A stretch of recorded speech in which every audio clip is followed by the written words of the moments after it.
So by not being in a good, honest communication with somebody, it took a lot of effort, is what you're saying. Yeah, it's exhausting. Wow. Okay. Great. Anybody else want to share, if that's okay? Great. Yeah, very similar. It's like I was convincing myself to stay present, and I was kind of waiting for the story to end, and I didn't feel very involved in the conversation. Yeah, that makes sense. So by not feeling involved in the conversation, do you really feel like you were listening to that person, or that person was listening to you?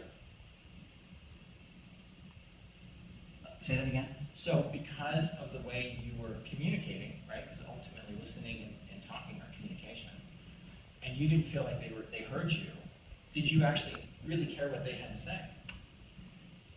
I cared for a while, but then after a while, because it was like a one-way conversation, there wasn't really much. I really didn't communicate other than, wow, that's cool, really.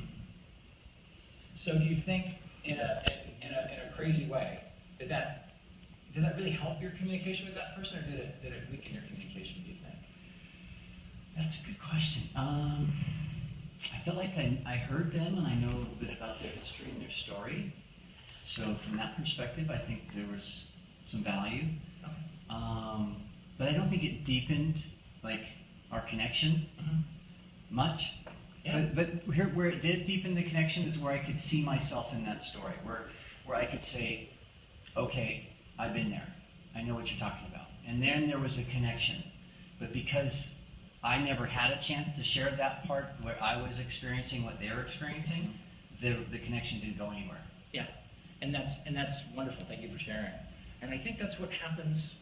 Well, that's what happened with me, but that's what happens with a lot of us, right? We actually feel like we're saying something or we're communicating something, and what we're communicating to, if you're a business owner, your employees, your staff, or whatever, and what they're hearing might be two different things, right? Because you've been on both sides of the equation, like we asked, like I had raised the hands. For me, it was about being right all the time, or being the person that had to say something and share, kind of like what you had earlier, what you shared earlier, right? And so what's interesting about the whole situation is it's not so much about being interesting, right? It's not so much about being the person that's speaking all the time and sharing whatever they're going through or whatever. It's about the honest communication between two people.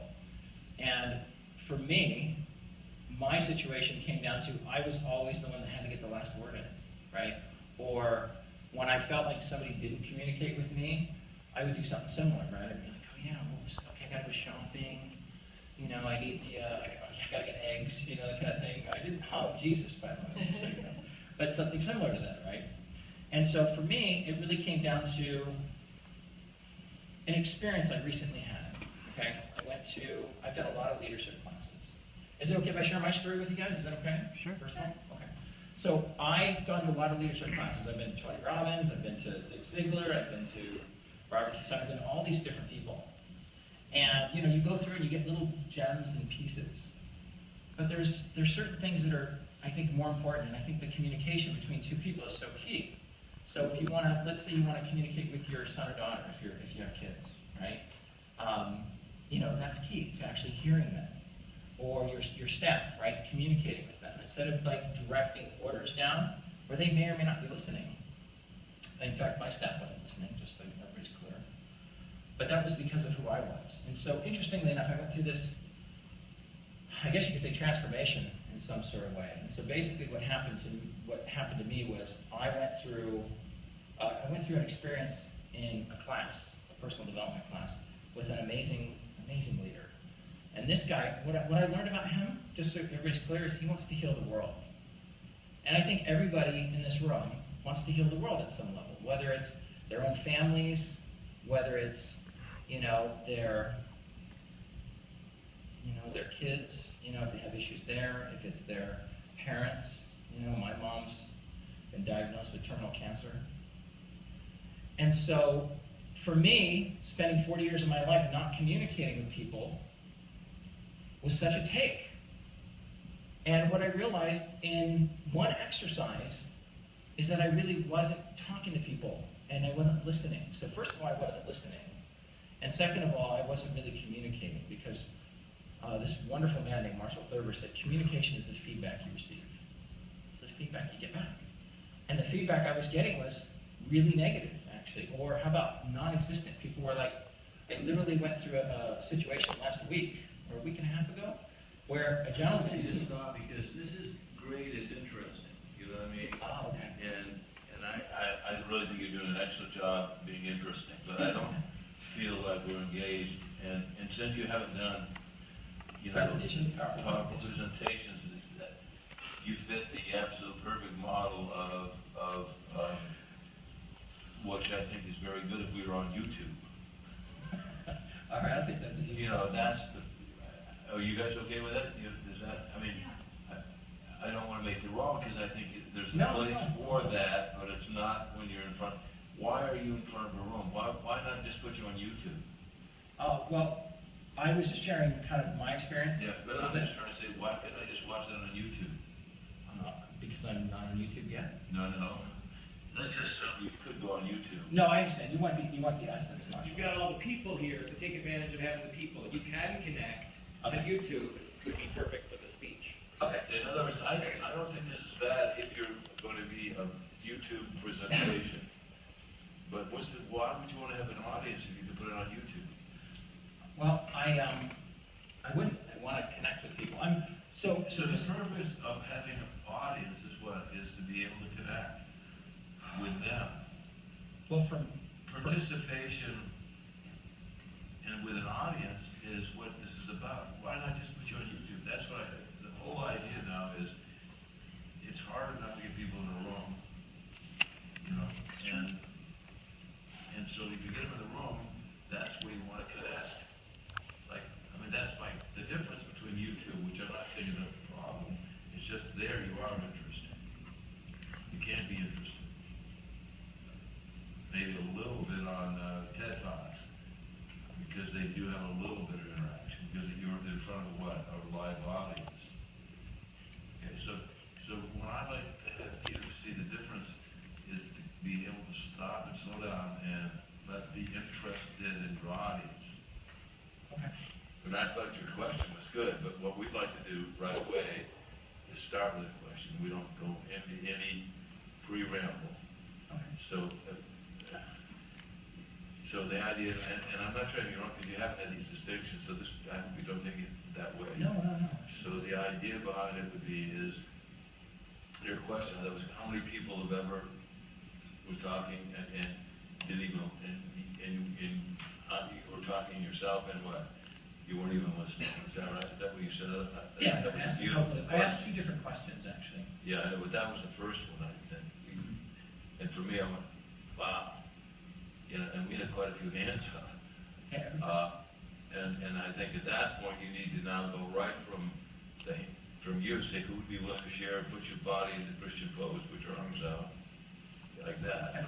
Okay, I understand you haven't had the course yet, but people hate it when you stand like that in front of a room. And what they're going to do, what? Get you anything to get you out of that pose. Because it reminds them of what? Jesus. Yeah. Christ. Yeah. So basically, they're going to protect you by what? They'll answer almost anything. And I'd be shocked if they wouldn't. I mean, I'm watching over and over and over. So I'd like you to start over, and we're not, because this is where we have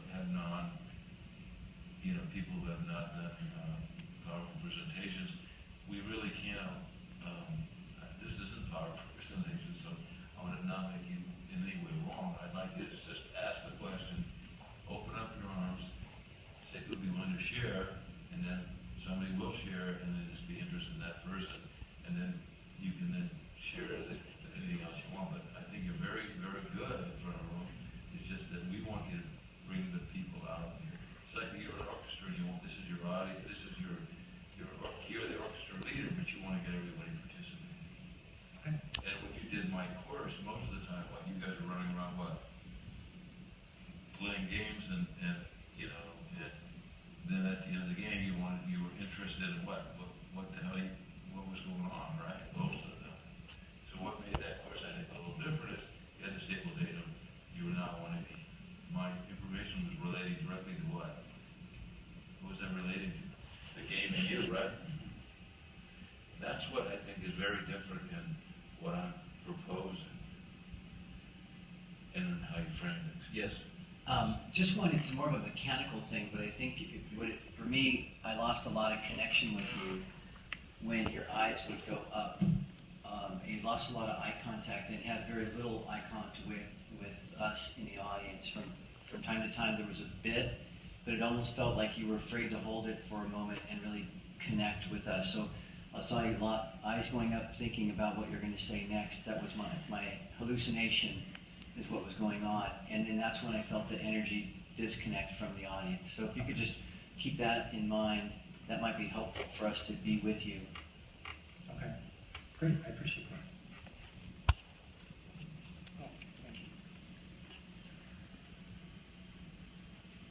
I just had one thing, Marty, and it was this. I really connected with you when you talked about your mother, just that little bitty snippet. I felt like you were really feeling something. I know I was really feeling something. Just to throw it out as, something to kind of throw into the mix. Okay, thanks. Appreciate it, thank you. And I just want to say, I loved your beginning. I so look forward to hearing you after you've done powerful presentations, because I think you'll be an incredibly powerful presence in front of the room when you connect. Great, thank you. So, is it okay to start again, Marshall? Start over, Marshall? Marshall, you're on the starting. I think so, right over. I don't know if the problem I have